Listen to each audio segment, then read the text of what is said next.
we haven't seen some sort of big expose on Dennis Rodman, because you would expect out of everyone that he would probably be the worst off the court. But apparently he was just kind of weird, depressed, and on drugs half the time.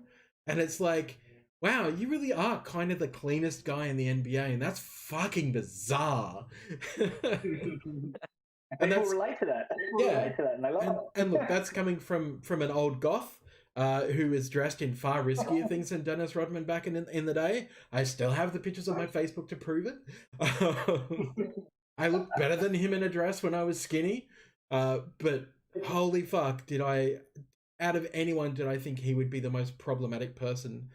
And the only problematic thing about him is hanging out with dictators and being friends. Which is still fucking weird. Very weird. Now, you're going to be at the Hobby Hangout on the 29th of this month. May, that is, for people who don't know, in Sydney. And you're going to be bringing your Karl Malone collection, or at least some very cool selected pieces of that. Can you give us a little bit of, I guess, a little bit of a preview of just 3 of those cards, your 3 most favourite? Talk us through them. Absolutely, yeah, absolutely. Look, I was actually very honoured, and I feel quite proud that someone actually reached out and admired my collection enough to say, hey, we'd love to feature it at the Hobby Hangout. So I'm very appreciative for that, and really looking forward to obviously just meeting some other guys in amongst the hobby that you chat to through whether it be social media platforms, etc., and all that stuff. It's really, really good, and obviously even chatting to you guys today. So I really, really appreciate it. But yeah, I'm going to be bringing pretty much most of my collection. For those of you that don't know, on my Instagram page, I'm a very big advocate for Karl Malone's autographs. I've got a pretty high end collection with that, but probably 3 of my most significant cards that I'll be bringing. I've got the Karl Malone Kaboom. Now, there was only one that was ever printed for, or not one card, but one of the Kabooms for Karl Malone, and then wasn't featured in any of those ever since. So it's a very sought after card for anyone in the collection. So I'm really, really pleased to have one in mind. So I'll definitely be showcasing that. And 2 of my other, really, really nice pieces that I've got are 2 national treasures, one of ones that I have of Karl Malone. One from the most recent year, the 1920, and then also another one from 2016-17. So yeah, really looking forward to showing those off. I'd like to say I'd have a couple more one of ones, but not sure if many of you guys are familiar with Budi over in Indonesia. He's one of the Malone super. I think he has about 100 one of ones of Karl Malone. So that's a lot of one of ones. Oh, the man's insane. So to actually have 2 that he doesn't have, I'm certainly really, really pleased. And also I know you were kind enough, mate, to reach out, and I actually got another one from the Revo set from this year. So yeah, really looking forward to showcasing a lot of my collection, and I'll be bringing my briefcase full of goodies, and yeah, keeping a close eye on them, that's for sure. That's amazing. Yeah, you mentioned that your Instagram is where you showcase a lot of your stuff. Is that right? Absolutely. Yeah, that's right, Adam. Yeah. What's your Instagram? My Instagram is Karl_Malone_collector. And you guys can find me on there. Have a look. Far out. That's you looking. It's impressive. There's some very impressive stuff up there on Insta. It is. Yeah, there is some very, very nice cards. I guess for a bit of my collection, I sort of only got back into it maybe a year and a half ago. Sort of just pre-COVID, sort of looking back through, and I had folders and folders of stuff, and you just dig around and have a look, and it was like, oh, you know what? I wonder if there's some pages on the internet, and next thing you know, it's sort of brought things back to life, and like, I want to collect a bit more, but I sort of steer clear of the base and tend to go for more of your higher end kind of rare short print cards. Yeah, I'm looking at a lot of stuff here where we're seeing a lot of different colours of the same card. Any completed rainbows? Oh, mate, I'd like to say that I do, but Panini don't make it easy. That's for sure. Yeah. Bloody oath. So what I seem to think, unless you've got the one of one, rainbows are just going to be very, very hard to complete. I've got close to, I think I've got 4 of the 5 of the select in-flight autos. I've got 4 of the 5 with the flawless, the flawless great signatures. I've got a couple of the ones with the illustrious legends from the Spectra. It's you just get so close, and trying to track down the one of ones is just near impossible. Whether people have them stuck, in their personal collections, or ones that they just don't want to give up because it is a one of one. So, and mind you, I certainly have tried with Woody over in Indonesia to ask him and try some of his hands. Yeah. But he doesn't seem to budge, so which is a bit unfortunate. If you've got the rest of the rainbow and he's got the one of one, the likelihood is he's chasing the rainbow too. Yeah, and that's exactly right. No, you can notice that with all the collections. Any guy that lands a one of one, more often than not, they end up going chasing the rainbow because it is easier to easier to attain from their point of view. So, it's nice to sort of have those other pieces, but you'd like to sort of finish those rainbow puzzles. But yeah, like I said, then you make it very difficult. yeah, it's one of those things. Like, I accidentally started doing a Larry Johnson rainbow from last year's Prism. Very much accidental. I just started picking up. I might have been this year's Prism. I just started picking up pieces because I was like, "Oh, there's a Larry Johnson, parallel I don't have." And then before I knew it, I was like 20 deep, and I'm like, "How many is in this rainbow? 52."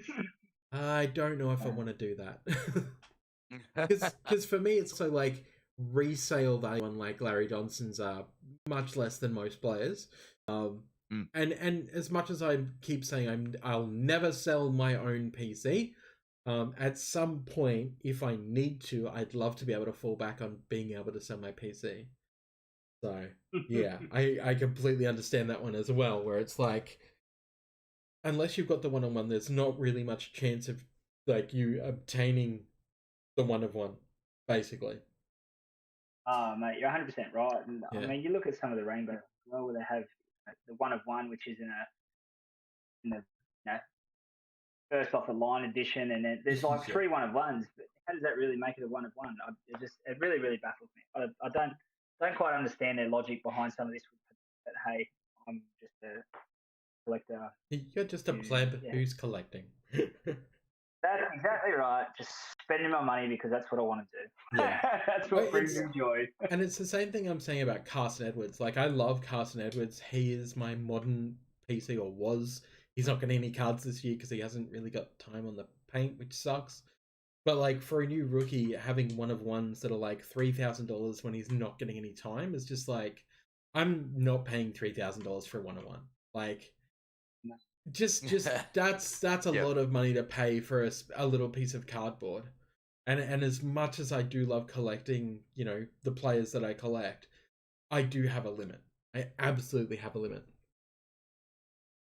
Let me put this to you guys. What do you think about the fact that these Hall of Famers, albeit regardless of whatever happens off the field or whatnot, and these guys that have been scoring points and are currently sitting in point scoring, leaders in points made, etc. And you look at these other rookies that are coming through from new draft classes that are worth 10 to 15 times the amount of what the cards are for these old, these older guys, these Hall of Famers. Where do you sit with that? Doesn't make sense to me at all. I think the hobby's I think the hobby is obscure in that way. Because I know what you mean. I know what you're hitting on there. It's weird. Absolutely. It's and it is such a supply and demand market. So obviously your Jordans, your Kobe's, your LeBrons doesn't matter. Like Jordan obviously holds value because he's Jordan. Yeah. We've seen what's happened now with Kobe, LeBron's, but then you look at the Luka Doncic's of the world and go, have they really earned that value on their cards? And there's a lot of people just prospecting on it. And the reality is, in 15 years' time, if Luka injures himself next year, his RPA is going to be worth jack shit. Yep. Yeah. You know what I mean? Career-ending injury in year 4 or something. The player, like a lot of people prospect on that breakout rookie. Mm. And that's the thing, as a long-term investment, it's very risky where the hobby's at the moment, I think. Yeah, I just wanted to ask you your guys' thoughts just basically on that because, I mean, for me, I mean, Karl Malone still holds some value, Yep. and being a Hall of Famer that he is. But in comparison to, I mean, guys that have played 1 year, barely I would say a significant rookie, and their cards are just quadrupling. Yep. Comparatively, it's is it potential versus, you know what I mean? Like people are investing in cards these days. Do you know what I mean? They're not collecting cards. And yeah, that's mate. It's funny you say that because that brings me back to another point as well that I had an interview the other day in regards to just chatting to another guy online, and yeah, he said the same thing. Basically asking that around these guys that people go, yes, they're just the people of the market now are just investors. And that's people are trying to make a quick buck if they can. It's not that long-term hold, and the people that actually did it for the joy of collecting anymore. It's just the joy of, all right, how much money can I make in a quick term? Yep. I think that there's actually quite an expanded discussion, and Chesh and I were having a chat about it before. The hobby isn't what it used to be. So when I was younger, and I'm sure yourself, you'd walk into the shop, you'd buy a pack of trading cards, and you go, "Oh, I just ripped." And for me, back then, it was Scottie Pippen. And you were over the moon, and you collected your favorite player. This is how the love of Karl Malone began, right? These days, those 12-year-old kids that could walk into a milk bar or whatever and buy a pack of cards, you're not going to the newsagents and buying something. There's a specialist store that's going to charge you $400 for the privilege, and most parents are going to go, "You're dreaming, I'm not spending money on that." So the kids aren't getting that experience. I mean, I used to love it. It was, you know what I mean? You'd save your pocket money, you'd buy a pack or two of cards, and it was great. Oh, mate. Kids these days don't get that. That's it. They've got Instagram and bloody Snapchat, and they're sharing. Yeah, the technology has changed, so I suppose the world evolves, but the kids aren't trading as much as I remember back in the day, just trading with your mates, and you'd have your Beckett handbook, and you'd go through and see what your card value was, and if one of your mates was collecting, whether it be Shaq or those guys back in the day. For myself, it was Shaq and Hakeem and Sean Kemp's and whatever was cool back around then. And if you wanted to have one of those, you'd trade it with your mate because you wanted to get he might have had a Karl Malone that you wanted, and you'd see the Beckett value and you go, oh yeah, cool, let's make it. That's a sweet trade, and exactly. And that's these days. Yeah, well, and that's the thing. Like, I remember the investment side of it. I would flip Jordans in order to buy Pippins. Yeah. Well, that's it. Like, I would things like hardwood leader. You crack a Jordan hardwood leader, and it's like, oh sweet, now I can get 10 Karl Malones. It's like, what? And you'd even back to the guys in the card shop, they'd be like, oh, what card did you get? And they'd give you a resale value, or they'd go, yeah, here's 10 packets. They're probably ripping you off, but at the same time, you're offering 10 more packets to get something else. You are over the moon.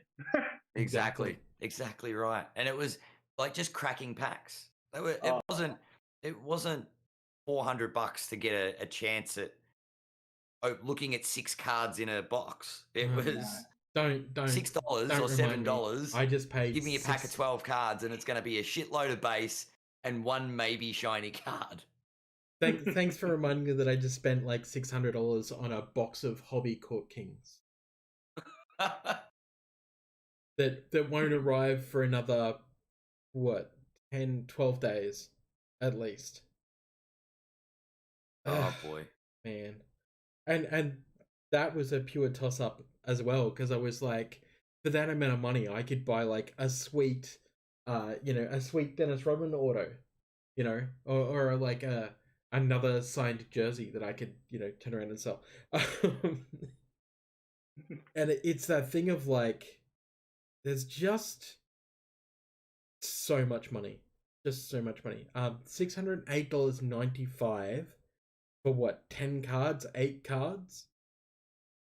The value of that stuff within there, some of it doesn't even equate to it. No, not even close. It's something decent. You're not going to get anything remotely close. No. And that's exactly it. Like, it's a point where I think about it and I'm just like, that's a lot of money. Yeah, it just makes it hard. Like, I don't know what they need to do, but you need to be able to have new collectors come in and enjoy the hobby a little bit.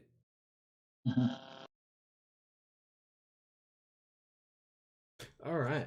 I guess let's move on to opening some mail. Yeah, we got all that out of the way. Dean, do you want to just like jiggle around with your microphone a little bit? Yeah, can you guys hear me? It's a bit buzzy. Okay, yeah. I don't know whether the battery's dying out and whatnot, but I don't know. Can you guys hear me or not? I can hear you now. So I went in a cherry break, and it was one of the NFL teams breaks, and I got an Aaron Rodgers. I don't know. I think I've said this about 1,000 times, and that is, unless I say I want base, don't bother giving me base. Like, apparently this is an insert. Why? Because it's Aaron Rodgers. I fucking don't know. The next one, somebody decided to include another Killian Hayes in one of my orders, because quote unquote you were at 49 at the time, now you're at 50, which is a bit ironic because I'm pretty sure I'm now going to be over 50 with the base hoops. But what I actually ordered from this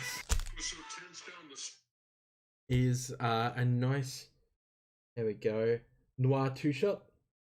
Oh, nice. So just a beautiful double patch with, who's that? Romeo Langford and Carson Edwards. So I didn't actually have this and I just wanted it for my collection because Carson Edwards. That was a nice pickup. I think it was like $15 or something. Speaking of my collector from the 90s, or my player. Oh, Larry. Yeah, I picked up another Larry Johnson Chronicles Flux auto. So this is actually the second one. The first one, actually, the auto looks a lot cleaner than this one. But I saw it and people were bidding on it and I was like, nah, I gotta have it. I think that was about $30. LJ, nice. The next one comes from Beats and Breaks on Instagram. So thank you, Adam, for this. I do not remember what I bought off Adam. I have a feeling it is something Killian Hayes related. But I guess we're about to find out. Oh, okay. So we got some Carson Edwards from Chronicles. Some Hoops Premium Carson Edwards. There we go. Killian Hayes rated rookie. Killian Hayes purple from Hoops. And more base Killian Hayes. So, bring on the 100 Killian Hayes base from Hoops. Well and truly over. Alright, so this one is from my good friend Steve Kalpakian. Kalpakian? Can never say his surname correctly. Apparently I got it right the first time. And I literally do not know what's in this because his comment to me was, I'm going to send you some stuff because I think I bought a Killian Hayes off him. And he was like, as long as I get a shout out on mail time, which he knows he'd get anyway, I'm going to send you some extra stuff. So this will be interesting. That's certainly a chunk of cardboard, that's for sure. What do we got? Oh, stuff. Oh, okay. Right. What is that? I've never seen that before. Is that what I think it is? NBA Western Conference. That's That's got 0479. That's Stockton Malone. Who's that with it? That is Karl Malone, Jeff Hornacek, and John Stockton. Oh, there's more of them. Oh, it's another Karl Malone, John Stockton, Jeff Hornacek. Okay, cool. I never saw these originally. They came as a box topper out of one of them, right? Oh, that's cool. That definitely came as a box topper. I remember that. Oh, I remember that set. Oh, good old print line.